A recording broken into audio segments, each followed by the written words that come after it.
जय शिवराय शेतकरी बंधूंनो, आज आपण सोयगाव देवी या ठिकाणी काकासाहेब थिटे यांच्या प्लॉटवरती आलो आहोत। यांची 29 एप्रिलची लागवड आहे।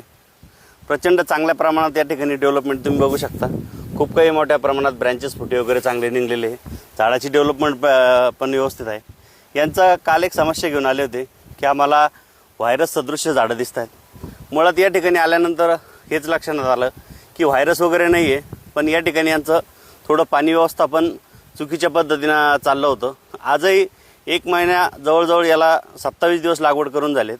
लागवडीनंतर यांचं पाण्याचं शेड्यूल अजूनही अर्ध्या तासाचं आहे आणि अर्ध्या तासामुळे या ठिकाणी गाळाची जमीन असल्यामुळं पाण्याचा ओलावा जिथपर्यंत आहे तिथपर्यंतच पाणी जात आहे आणि त्या ठिकाणी झाडाची डेव्हलपमेंट होत असताना पांढऱ्या मुळांची वाढ ही कोरड्या मातीमध्ये होत असल्यामुळं त्या ठिकाणी मुळांचं बर्न होण्याचं प्रमाण मोठ्या प्रमाणात असल्यामुळं आपल्याला वरती शेंड्यावरती याचा सरळ दुष्परिणाम दिसतोय।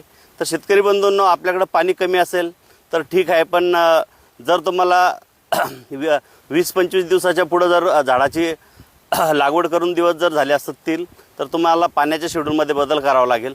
दररोज पाणी देण्यापेक्षा एक दिवसाआड पाणी द्या। झाडाच्या खोडापाशी नेहमी ओल टिकून ठेवण्यापेक्षा जास्तीत जास्त जमिनीमध्ये पांढऱ्या मुळांचा जेवढा विस्तार आहे तर मुळांच्या शेवटच्या टोकापर्यंत पाणी जाईल या हिशोबाने पाणी देत राहा, जेणेकरून पाणी व्यवस्थापनामध्ये जर चूक झाली तर नक्कीच त्याचा झाडाच्या वरती पानावरती आपल्याला साईड इफेक्ट दिसतो। त्या ठिकाणी आपल्याला शेंडा वाकडा झालेला दिसेल, पानाची विकृती आपल्याला दिसायला सुरुवात होईल।